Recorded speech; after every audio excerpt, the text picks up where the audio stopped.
Hello दोस्तों, welcome है आपका हमारे यूट्यूब चैनल में।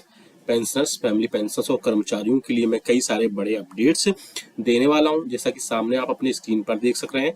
ऐसे बहुत सारे अपडेट्स हैं जो वित्त मंत्रालय के विभाग की तरफ से लोकसभा में कई सारे क्वेश्चंस पूछे गए थे, जिसमें ओल्ड पेंशन स्कीम, आपका ओआरओपी, आपका फिक्स्ड मेडिकल अलाउंसेस, 18 माह का डीए/डीआर के एरियर्स और भी कई सारे अपडेट्स इस वीडियो में दूंगा, जिसमें जुलाई 2023 के कई सारे अपडेट्स होंगे। अगस्त में भी जो आपकी सैलरी पेंशन आपके खातों में आएगी, उस पर भी कई सारे बड़े अपडेट्स मैं इस वीडियो के जरिए आपको देने वाला हूं।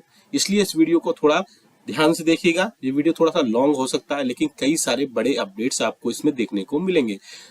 वीडियो को ध्यान से देखने के साथ साथ आपको एक काम और करना है। आपसे मैं एक अपील करना चाहता हूँ, आप हमारे वीडियो को कंटिन्यू देखते तो है ही, इसलिए वीडियो को सब्सक्राइब भी कर लीजिए। सब्सक्राइब करने के बाद आपको एक काम और करना है कि आपको जो घंटी की निशान है, यानी कि बेल आइकन है, उसको प्रेस कर देना है सब्सक्राइब करने के बाद।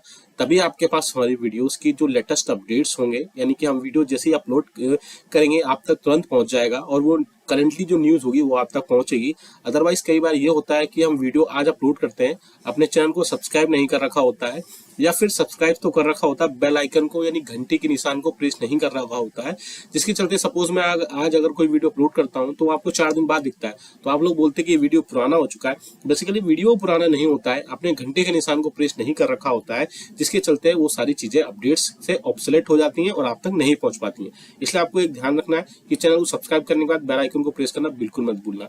आपको इसके अलावा एक इन्फॉर्मेशन और दे दूं अपने चैनल के रिगार्डिंग। आप हमारे चैनल पर पेंशनर्स, कर्मचारियों और फैमिली पेंशनर्स के पेंशनरी बेनिफिट्स, साथ ही साथ एम्प्लॉइज के जो बेनिफिट्स है उससे रिलेटेड आपको यहाँ पर नोटिफिकेशन, सर्कुलर्स और बाकी चीजें समझाए जाते हैं। साथ ही साथ आपको कोई अगर डाउट है तो उसमें भी चीजों को वहां पर सॉल्व किया जाता है। चलिए जल्दी से लेकर चलते हैं आपको ये नोटिफिकेशन पर, जो कि आप सामने देख पा रहे हैं, जो कि भारत सरकार के वित्त मंत्रालय के व्यय विभाग की तरफ से लोकसभा में क्वेश्चन रेज किया गया था, जिसमें आप देख सकते हैं ओपीएस को बहाल करने से रिलेटेड क्वेश्चंस पूछे गए हैं। जिसमें क्वेश्चंस आप देख सकते हैं क्या क्या क्वेश्चंस हैं। क्या वित्त मंत्री ये बताने की कृपा करेंगे क्या राष्ट्रीय पेंशन योजना से संबंधित मुद्दों का अध्ययन करने और इस संबंध में सुधारों का सुझाव देने के लिए वित्त सचिव श्री सोमनाथन की अध्यक्षता में एक समिति का गठन किया गया है? यदि हाँ तो इससे संबंधित ब्यौरा क्या है? यदि नहीं है तो विलंब होने के पीछे इसके क्या कारण है? साथ ही साथ जो समिति बनी है उसकी वर्तमान स्थिति क्या है? तीसरा क्वेश्चन आप देख सकते हैं आपकी स्क्रीन पर ही है। यदि हाँ तो इस संबंध में समिति द्वारा जो प्रतिवेदन प्रस्तुत किए गए वो क्या है? अगला क्वेश्चन है, आप देख सकते हैं घ नंबर का, क्या सरकारी कर्मचारी संघ अंशदायी पेंशन योजना के स्थान पर पुरानी पेंशन योजना को बहाल करने की मांग और इसके लिए संघर्ष भी कर रहे हैं? यदि हाँ तो उस पर सरकार की क्या प्रतिक्रिया है? नेक्स्ट क्वेश्चन देख सकते हैं 5 नंबर का, कुछ राज्य सरकारों ने अपने कर्मचारियों की पुरानी पेंशन योजना को बहाल कर दिया, यदि हाँ तो इससे संबंधित ब्यौरा क्या है? साथ ही साथ नेक्स्ट क्वेश्चन है, क्या सरकार पुरानी पेंशन योजना को अपने सरकारी कर्मचारियों के बहाल करने के पक्ष में नहीं है? यदि हाँ तो उसके संबंधित ब्यौरा क्या है? आप देख सकते हैं इसका आंसर दिया गया है वित्त राज्य मंत्री श्री पंकज चौधरी की तरफ से। का, खा और चा का आंसर उन्होंने एक साथ दिया है। क्वेश्चन में कुछ आंसर दिया है, जी हाँ, वित्त मंत्री द्वारा 24 मार्च 2023 को लोकसभा में घोषणा की गई थी और इसके अनुसार में बात की गई थी। केंद्र सरकार ने वित्त सचिव की अध्यक्षता में एक समिति के गठन किया गया है। जी हाँ दोस्तों, समिति की संरचना और विचारार्थ विषय निम्नानुसार है, यानी कि एक रिपोर्ट वाकई में बनाई गई थी, एक कमेटी वाकई में कॉन्स्टिट्यूट की गई थी, और उसके क्या क्या पॉइंट्स थे वो भी हम देखेंगे। इसमें क्या क्या संरचना है आप देख सकते हैं। इसमें कौन कौन था इस कमेटी में? वित्त सचिव और सचिव व्यय थे, अध्यक्ष थे इसके। सचिव कार्मिक एवं प्रशिक्षण विभाग सदस्य थे, जो कि कार्मिक लोक शिकायत और पेंशन मंत्रालय के अंतर्गत आते हैं। अपर सचिव बनाए गए थे कार्मिक व्यय विभाग, वित्त मंत्रालय के सदस्य थे। साथ ही साथ जो अध्यक्ष हैं पेंशन निधि विनियामक और विकास प्राधिकरण, जिसे कि पीएफआरडीए बोला जाता है, इसके 3 सदस्य और एक अध्यक्ष बनाए गए थे। तो क्या क्या विचार प्रस्तुत किए वो हम देख सकते हैं। क्या राष्ट्रीय पेंशन प्रणाली जैसे कि सरकारी कर्मचारियों के लिए लागू है, यानी एनपीएस के वर्तमान ढांचे तथा संरचना के आलोक में किसी परिवर्तन का औचित्य बनता है?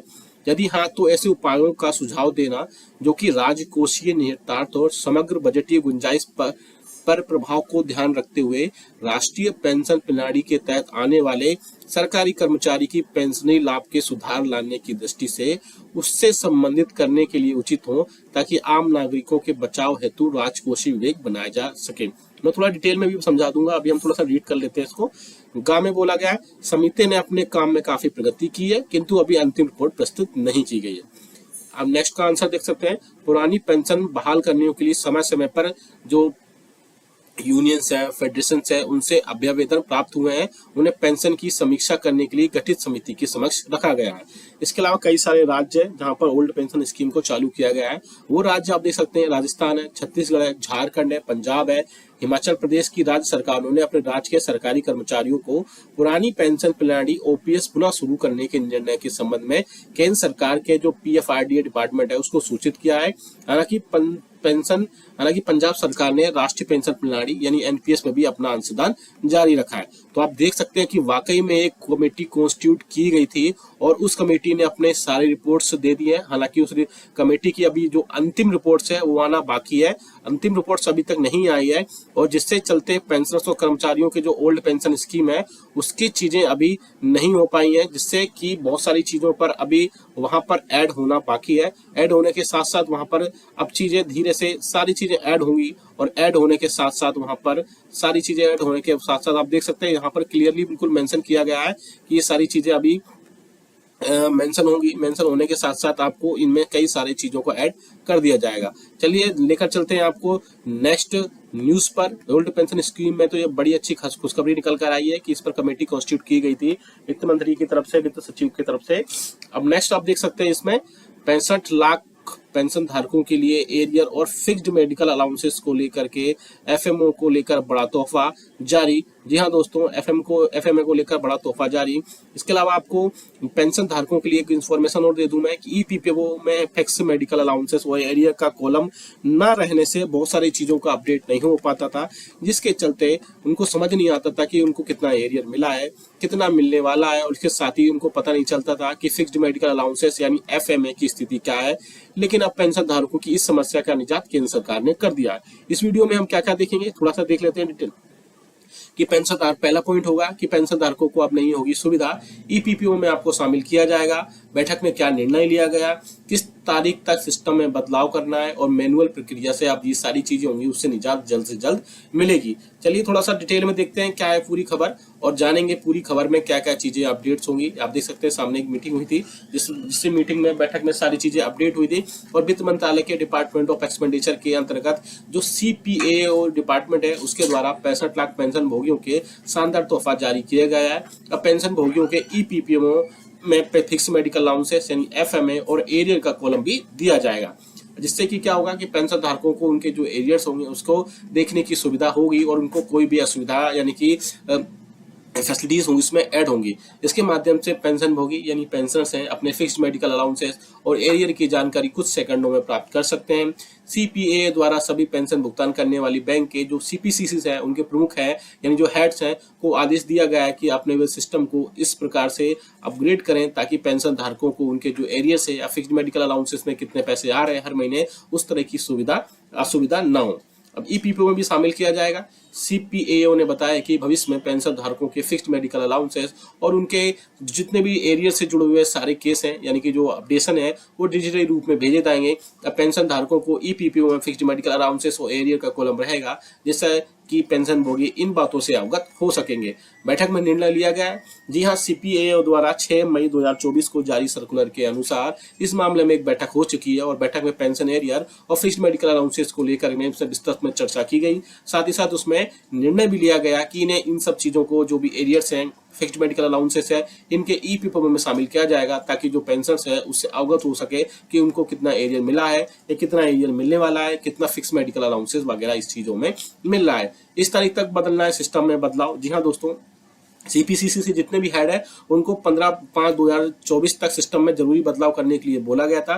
साथ ही साथ जितने भी पेंशन भुगतान करने वाली सीपीसीसी है उनको सिस्टम में जरूरी बदलाव करने के लिए बोला गया था, और इसके सार्थक नतीजे मिलने के बाद फिक्स्ड मेडिकल अलाउंसेस और एरियर से जुड़े सभी केसों की प्रक्रिया डिजिटली रूप से पूरी होगी। ईपीपीओ में फिक्स मेडिकल अलाउंसेस और एरियर ये दोनों कॉलम शामिल होने के बाद पेंशन धारकों को किसी भी तरीके की समस्या नहीं आएगी। आगे आप देख सकते हैं मैनुअल प्रक्रिया से भी इसमें निजात मिलेगी। यहाँ दोस्तों, इस प्रकार पेंशन धारकों को मैनुअल प्रक्रिया से निजात मिलेगी। कोई भी पेंशन होगी अपने ईपीपीओ में यह देख सकेगा कि फिक्स्ड मेडिकल अलाउंसेस या एरियर की क्या स्टेटस है, क्या स्थिति है, साथ ही साथ सीपीएओए ने बताया कि अगर पेंशन भुगतान करने वाली बैंकों को इस प्रक्रिया को शुरू करने में कोई परेशानी आती है तो उस स्थिति में टेक्निकल मदद के लिए आप देख सकते हैं साइंटिफिक ऑफिसर की भी मदद ले सकते हैं। और साथ ही साथ अगर आप इसके आदेश की प्रति डाउनलोड करना चाहते हैं तो सामने क्लिक करके यहाँ सारी आप डाउनलोड कर सकते हैं। तो दो बड़े खबरें दी इसमें, फिक्स्ड मेडिकल अलाउंसेस आपके एरिया से रिलेटेड, साथ ही साथ आपकी ओल्ड पेंशन स्कीम को लेकर के जो एक बड़ी अपडेट आई है कि उसमें कमेटी कॉन्स्टिट्यूट कर दी गई है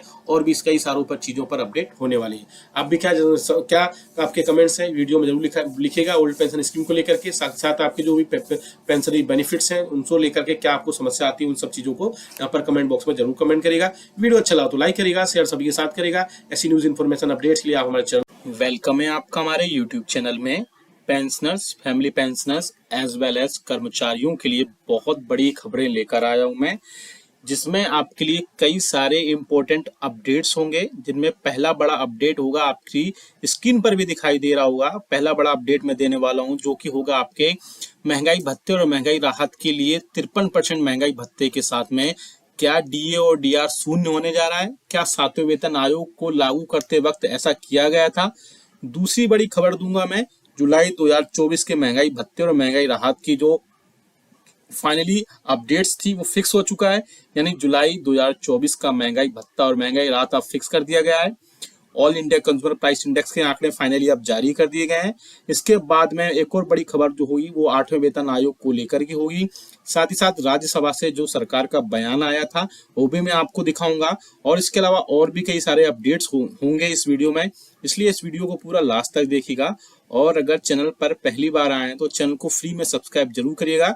सब्सक्राइब के रेड बटन को प्रेस करके, साथ ही साथ आप हमारे वीडियोस की लेटेस्ट इन्फॉर्मेशन के लिए घंटे के निशान को जरूर प्रेस करिएगा, तभी आपके पास हमारी वीडियोस की लेटेस्ट अपडेट्स आ पाएंगी और आप हमारी वीडियोस को इसी तरीके से आगे भी वॉच कर पाएगा। आपको जल्दी से एक अपडेट दे दूं, आप हमारे चैनल पर pensioners, family pensioners as well as कर्मचारियों के रिगार्डिंग उनके पेंशनरी बेनिफिट्स से रिगार्डिंग सर्कुलर्स, नोटिफिकेशन समझाए जाते हैं, साथ ही साथ उनको गाइडेंस दी जाती है। अगर आपको आपके पेंशनरी बेनिफिट्स से रिलेटेड कोई अगर प्रॉब्लम है तो आप हमें कमेंट बॉक्स में जरूर कमेंट करिएगा, तभी आपके पास हमारी वीडियोस की लेटेस्ट इन्फॉर्मेशन आ पाएगी और आप हमारी वीडियोस को ऐसे ही देख पाएंगे। चलिए जल्दी से लेकर चलते हैं पहली बड़ी खबर पर। आप सामने स्क्रीन पर देख सकते हैं ये खबर आई है डीए हाइक को लेकर के। क्या 53% अब महंगाई भत्ता होगा, उसके बाद क्या, या 50% होने के बाद में क्या महंगाई भत्ता होने के बाद में क्या आपका डीए या डीआर शुरू से मर्ज होगा, क्या सारी चीजें होंगी उस पर हम बात करेंगे। जनवरी 2024 से जैसे कि आप सभी को पता है कि आपका डीए और डीआर 50% हो चुका है। इसके बाद इसे शून्य से जीरो करने की चर्चा थी। हालांकि ये चर्चा इसलिए थी क्योंकि 7वें वेतन आयोग को लागू करते वक्त ऐसा उस टाइम वहां पर ऐसे मीडिया में खबरें आई थी। लेकिन केंद्रीय कर्मचारियों के लिए आने वाले दिनों में बहुत सारी चीजें जो है डिसाइड कर सकती हैं। इंतजार है अगस्त के मंथ का, क्योंकि जनवरी 2024 से महंगाई भत्ते के बाद जो 50% महंगाई भत्ता मिल रहा है उसमें 7वें वेतन आयोग को उसमें कई सारी चीजों में अपडेट किया गया है। क्योंकि केंद्र सरकार के कर्मचारियों और पेंशन धारकों के डीए और डीआर में जनवरी 2024 में 50% की बढ़ोतरी कर दी गई थी। अब डीए और डीआर जैसे 50% हो गया है, तो पहले ये नियम थे कि डीए और डीआर की जैसे इंटरेस्ट रेट है या बहुत डीए और डीआर की दर है 50% के पार होते ही कर्मचारियों और पेंशन धारकों के वेतनमान और भत्तों में बदलाव होता है। ऐसे में सरकार 8वें वेतन आयोग की कमेटी की घोषणा करती है या कोई और नियम से सैलरी और पेंशन का संशोधन करती है तो कर्मचारी और पेंशनर्स के लिए बहुत ज्यादा राहत की खबर होगी। इसके अलावा इसमें और भी कई सारे अपडेट्स आएंगे, वो हम आपको दिखाएंगे। इसमें क्या क्या चीजें होंगी वो भी हम देखेंगे, क्योंकि 8वें वेतन आयोग से रिलेटेड कई सारी चीजों पर बात हो रही है, जिसमें पेंशन और सैलरी में संशोधन को लेकर के या रिवीजन को लेकर के उसका क्या क्या फॉर्मूला हो सकते हैं उन पर हम बात करेंगे कि 8वां वेतन आयोग के क्या नियम हो सकता है। अब कॉन्टेक्स्ट में भी सामने देख पा रहे होंगे 8वें वेतन आयोग का कब से कितना इंतजार करना पड़ेगा। 8वें वेतन आयोग पर राज्यसभा से जो गवर्नमेंट का बयान आया था वो हम देखेंगे। साथ ही साथ वित्त मंत्रालय से वित्त राज्य मंत्री मिस्टर पंकज चौधरी का भी बयान आया था, वो भी हम देखेंगे। डीए 50% होने पर क्या ऑटोमेटिक पे रिवीजन होगा, वो भी हम देखेंगे। साथ ही साथ 8वें वेतन आयोग में क्या फॉर्मूला हो सकता है उस पर भी हम जहाँ पर डिस्कशन करेंगे। साथ ही साथ और भी कई सारी चीजों पर डिस्कशन करेंगे, जिसमें 8वें वेतन आयोग का मुद्दा कई सारी चीजों पर होगा। 8वें वेतन आयोग पर सबसे पहले देख सकते हैं कि राज्यसभा से क्या सरकार का बयान आया था, जो ऑफिशियल नोटिफिकेशन था वो भी आपको उसमें दिखाएंगे। संसद के पिछले सत्र के दौरान 8वें वेतन आयोग को गठन को लेकर के वित्त मंत्री से सवाल पूछा था और पूछा गया था कि सरकार द्वारा क्या 7वें वेतन आयोग के गठन की सिफारिश पर विचार क्यों नहीं 8वें वेतन आयोग की सिफारिश पर विचार क्यों नहीं की जा रहा है। साथ ही साथ पेंशन और वेतन की समीक्षा बहुत ज्यादा जरूरी है इस टाइम पर।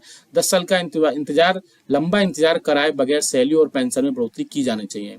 साथ ही साथ क्या सरकार 8वें वेतन आयोग पर आने पर सैलरी और पेंशन पर जो खर्चा आएगा उसे वहन करने में क्या चीज दिक्कतें आ रही हैं। साथ ही साथ एक तरफ सरकार ने अर्थव्यवस्था बोला है कि अब आर्थिक व्यवस्था अच्छी हो गई है, तो ऐसे में केंद्र सरकार वेतन आयोग को गठन करने में देरी क्यों कर रहा है। वित्त मंत्रालय से जो वित्त राज्य मंत्री मिस्टर पंकज चौधरी उन्होंने इस पर बयान दिया कि वित्त राज्य मंत्री ने कहा कि सरकार के पास अभी 8वें वेतन आयोग को लेकर के कोई भी प्रस्ताव विचाराधीन नहीं है। साथ ही साथ सरकार के पास 8वें वेतन आयोग का लाने का विचार जो है नहीं है। लेकिन जो ये खबरें थी वो पहले थी, अब जो है बहुत सारी चीजों पर इसमें चेंजेस हो सकते हैं, क्योंकि कई सारी चीजों पर ऐसा होगा जिसके चलते डीए और डीआर में बढ़ोतरी होगी और साथ ही साथ 8वें वेतन आयोग का रिलेटेड कई सारी चीजें इसमें हो सकती है। बात करते हैं डीए 50% होने पर ऑटोमेटिक पे रिवीजन भी हो सकता है। जी हाँ दोस्तों, जैसे ही डीए 50% का आंकड़ा छुएगा या जैसे कि छू चुका है, कर्मचारियों और पेंशन धारकों के भत्तों में बढ़ोतरी किया जाना है। ऐसे में अब डीए 50% हो चुका है तो कैबिनेट ने इसकी भी घोषणा हो चुकी है। अब समय आ गया है कि सैलरी और पेंशन में संशोधन होना चाहिए। 8वें वेतन आयोग के तुरंत कमेटी का गठन होगा। साथ ही साथ आप बात करें कि 8वें वेतन आयोग पर क्या फॉर्मूला हो सकता है, तो उसके लिए हम रिगार्डिंग थोड़ी सी बात कर सकते हैं। अगर सरकार 8वें वेतन आयोग का गठन करती है तो महंगाई भत्ता 0 से स्टार्ट हो सकती है। फिटमेंट फैक्टर में बढ़ोतरी किया जा सकता है। फिटमेंट फैक्टर 1.92 या बोल सकते हैं कि फिटमेंट फैक्टर जो अभी के 2.57 है उसे 3 तक किया जा सकता है। इसके हिसाब से आपकी बेसिक कम से कम 18,000 रुपए से बढ़ करके 26,000 रुपए तक हो सकती है। इस प्रकार आपकी बेसिक में 6,000 रुपए तक की बढ़ोतरी हो सकती है। इसके बेसिक के ऊपर आपको महंगाई भत्ते का भुगतान किया जाएगा या महंगाई राहत का भुगतान किया जाएगा। साथ ही साथ जो एग्जिस्टिंग एम्प्लॉइज हैं उनके एचआरए का भुगतान किया जाएगा और इसके अलावा नई बेसिक बन जाएंगे, नए स्लॉट्स आ जाएंगे। इससे आपकी सैलरी और पेंशन में काफी सारा देखने को मिल सकता है। सामने आप देख सकते हैं जो क्वेश्चन राज्यसभा में पूछा गया था 8वें वेतन आयोग से रिलेटेड, इसमें आप देख सकते हैं ये ऑफिशियल नोटिफिकेशन है जिसमें 7वें वेतन आयोग के बाद में 8वें वेतन आयोग की चीजें बात की गई थी, जिसमें सरकार ने बोला था कि 7वें वेतन आयोग के आधार पर वेतन और भत्तों में संशोधन को अनुमोदन देते समय केंद्रीय मंत्रिमंडल इस पर कोई विचार नहीं है। साथ ही साथ 8वें वेतन आयोग के लेकर के अभी सरकार के पास कोई प्रस्ताव नहीं है। ये चीजें लेकिन पहले की हैं, नोटिफिकेशन भी पहले का, लेकिन मैंने आपको बताने के लिए यहाँ पर कंसिडर कर लिया है। यहाँ पर अब बात करते हैं जुलाई 2024 के महंगाई भत्ते और महंगाई राहत को लेकर के। उसके लिए all India consumer price index का डेटा अब पब्लिश कर दिया गया है। थोड़ी देर से ही सही, लेकिन अब फाइनली उसको पब्लिश कर दिया गया है और पब्लिश होने के बाद में उसमें अच्छी खासी बढ़ोतरी देखने को मिली है। अब सामने नोटिफिकेशन देख सकते हैं गवर्नमेंट ऑफ इंडिया के ministry of labour and employment के लेबर ब्यूरो की तरफ से ये 5 तारीख को पब्लिश किया गया था, जिसमें consumer price index industrial worker June 2024 जारी कर दिया गया है। यानी कि अब आपका जुलाई 2024 से महंगाई भत्ता और महंगाई राहत कितना आपको मिलेगा वो कंफर्म कर दिया गया है। इसमें हम बात करें कि जो all India consumer price index का डेटा है वो आप पॉइंट नंबर 2 में देख सकते हैं, जिसमें क्लियरली मेंशन किया गया है the all India consumer price index for June 2024 increased by 1.5 point and stand at 141.4। इसके अलावा इन्फ्लेशन में भी कई सारी चीजों में चेंजेस हुई हैं, आप देख सकते हैं इस ग्राफ में। अब हम बात करें जो डेटा निकल कर आया उसको ऑफिशियल डीए कैलकुलेटर में पुटअप करेंगे, जिससे हमें क्लियरली सारी चीजें हो जाएंगी आपको जुलाई 2024 में कितने प्रतिशत महंगाई भत्ता और महंगाई राहत यहाँ पर मिल सकता है। बात करते हैं यहाँ पे आप देख सकते हैं जनवरी, फरवरी, मार्च, अप्रैल, मई, साथ ही साथ जून का भी डेटा हम दिखाएंगे। जिस हिसाब से यहाँ पर महंगाई भत्ता और महंगाई राहत में अभी तक बढ़ोतरी हो रही थी, तो आप यहाँ देख सकते हैं जनवरी में जो डेटा आया था उसके बेसिस पर आपका इतना प्रतिशत महंगाई भत्ता था। अब बात करते हैं लास्ट का जो डेटा निकल कर आया है, वो डेटा निकल कर आया आप सामने देख सकते हैं जून 2024 में बढ़ोतरी होने के बाद में 141.4 और इसके बेसिस पर आपका महंगाई भत्ता और महंगाई राहत 53.36% है, जिसके जो कि 53% आपका हो गया है। यानी कि अब आपके महंगाई भत्ता जुलाई 2024 से 53% हो गया है। ऐसे करने से आपको 3% बढ़ोतरी होगी, लेकिन ये बढ़ोतरी थोड़ी कम है क्योंकि अभी प्रीवियस जो इंस्टॉलमेंट्स थी डीए और डीआर की उसमें 4% तक बढ़ोतरी हो रही थी, लेकिन अब 3% की महंगाई भत्ते और महंगाई राहत में बढ़ोतरी कंफर्म हो चुकी है। ऐसे में आप क्या सोचते हैं हमें कमेंट करके जरूर बताएगा कि 3% की बढ़ोतरी क्या सफिशिएंट है कर्मचारियों के लिए, पेंशनर्स के लिए या फैमिली पेंशनर्स के, या फिर उसमें और ज्यादा बढ़ोतरी होनी थी। साथ ही साथ अगर आपको आपके 8वें वेतन आयोग से रिलेटेड कोई अगर आपके डिस्कशन है, कोई सुझाव है तो वो भी दीजिएगा। साथ ही साथ डीए और डीआर की मर्जिंग की जो बात चल रही है उस पर भी हम आपको अपडेट लाकर देते रहेंगे। ये वीडियो अच्छा लगा तो लाइक करिएगा, शेयर सभी के साथ करिएगा। ऐसे न्यूज इन्फॉर्मेशन